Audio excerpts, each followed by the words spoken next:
Good afternoon, FPL world. FPL Cheddy back with a video. This is my current draft. I thought that most people would be interested to know what it's like to see a draft from the future champ, so I thought I'd share it with you and my explanations as to why. So here we go. No graphics from me, just a nice bit of piece of paper. So in goal, I have gone for Donnarumma. Now the reason I've gone for Donnarumma is I am currently non-bench boosting 1, non-bench boosting 2. I'm saving it for when it feels fine, right, whatever. It might be bench boost 7 if I get to wild card in 6. There's 19 game weeks. I'm not going to force it. So I've gone with Donnarumma because I'm probably going to free hit in 4 and stack up on Chelsea, and I think it might be Palace. Chelsea versus Hull, Palace versus Ipswich. Once I see the landscape, I'll probably commit more. But other than that, I'm looking at game week 1, 2, 3 and 5. With, in my mind, semi-wildcard 6. Things change, obviously, but you need a rough plan, of course. So Donnarumma, the reason why I've gone for him is Man City have 3 out of 4 at home in them 4 game weeks. So 1, 2, 3 and 5. Donnarumma is at home 3 times. And he's a safe route into Man City's team, along with Haaland. Haaland, spoiler alert, is in my team. However, I'm a bit nervous. We'll see about the Community Shield later. So with Donnarumma, obviously, I haven't gone Raya, but I've gone Mosquera. Now, Mosquera could easily be Ballard, and then I could make Donnarumma Raya. Ballard and Raya are 11 million, Donnarumma and Mosquera are 11 million combined. But currently Mosquera and Donna, and then I've gone Maguire for his great fixtures, and I've gone Nico Williams. I like Nico Williams. Glasner was really good for Palace. He's going to put the same formation into Forest, and we all think that Williams is going to be the new Muniz. So with the slight tweak in BPS benefiting fullbacks, I thought I would have one to see whether it was beneficial, and he was their player of the year at Forest last year. He's absolutely nailed, and he takes some corners as well, left-sided corners I think. So he's in my team. On my bench, I've currently got a dead keeper in Dovin from Coventry, and I've gone for centre-backs, Diop, I think for Ipswich. O'Shea are currently seen as playing as right-back in a friendly, and Diop played centre-back. So I've gone Diop instead. Big money buy. I think he's probably sort of secure. And I've gone for Kitchen. I did touch on the fact that Kitchen is the left pegger, and they've just bought a right footer. So I didn't think Thomas was as secure because he's up against the other right footer. Lo and behold, Thomas in the most recent pre-season was benched, and he played the new signing with Kitchen, Liam Kitchen. So currently I'm on Kitchen. If I feel nervous about either, I'll go to right back. I'm not that bothered. But I did want Coventry in. 2 reasons. 1, rotates amazing with Nico Williams. So I think Williams is against Leeds this game week. Then he goes away to Liverpool. And he goes away to Liverpool when Coventry are at home to Hull, which will also give me slight coverage on the bench boosters who are going big on Coventry against Hull. So at least if they do keep a clean sheet, I'll have a piece of the pie. And he just rotates well with Williams for Forest.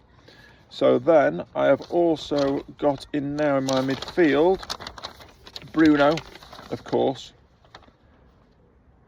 Szoboszlai. Again, minutes are massive for me, so Szoboszlai and Bruno, absolute minute men, set-piece men. Szoboszlai might play deep, but if he gets a return, he gets on the bonus. He might get DEFCON when he's deep.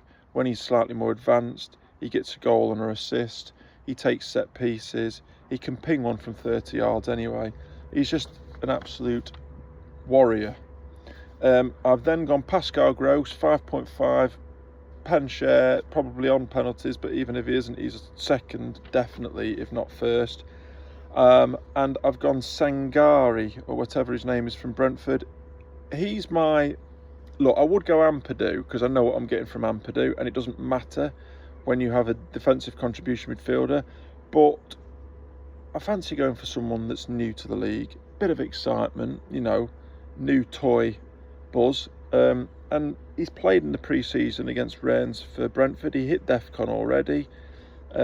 Big money buy, and he's got some attacking benefit for the last club, more so than Ampadu. So I'm just going to go off the back of that.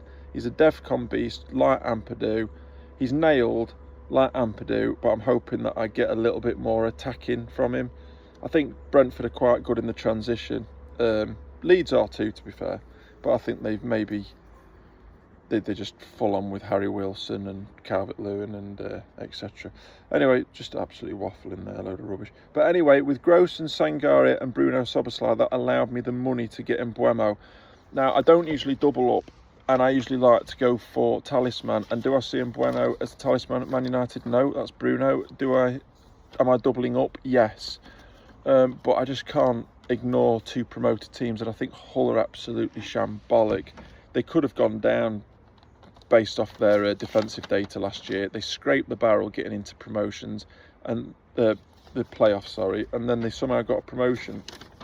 So I think they're going to be absolute cannon fodder, and they could even replicate Derby County from a few years ago and get absolutely smashed up weekly. So I can't not have two attackers from Man United for that. So I've got Mbeumo and Bruno for that, and then up front, the trio that you've seen regularly, which is João Pedro, Haaland and Daniel Calvert-Lewin. Now, that's the other beauty about the Sangar. I can play him at home to Tottenham if I just wanted to go for a ceiling pick and bench Calvert-Lewin, because Calvert-Lewin would be playing against my Nico Williams. Then they all rotate so well. So when Calvert-Lewin comes back in, I believe Gross has Chelsea, so I could drop him. And then I can play four at the back when João Pedro has Arsenal. All my team really rotates well, to the point where when there's a sticky team, I can bench him because someone else has got a good team. So my team is, I'll say it again really quickly, Donnarumma in goal with Doven as a sub, Mosquera, Maguire, Williams with Diop and Kitchen as the subs, the cheapest 4 mil players playing. Gross, Sangaré, Bruno, Szoboszlai, Mbeumo, João Pedro, Calvert-Lewin and Haaland. That is my 15. All rotates really well. I'm not looking to bench boost. I'm looking to try and get in teams with 3 home fixtures out of the 4 that I have in and around the free hit and the wild card. And that also is a Brentford player. That's another reason I got the Sangaré. He's at home in 3 of the 4. Not that it really matters with a defensive contribution player. But yeah, otherwise, like I said, the other tweak I can do if I'm not confident on the Mosquera is I can go Raya for Donna and then bring in Ballard for Sunderland, who've got 2 great opening fixtures, Ipswich and Fulham. So that is me. Sorry about the waffling. Didn't really make much sense. One take, you know it is. I'm just a busy man. I ain't got time for it all. I'm just busy at work all the time. And then, I've got my kid and etc. So anyway, have a good day. Enjoy the weather, because it's scorchy out as always. Stop dropping litter. It's absolutely pointless. Peace and take care. See you soon.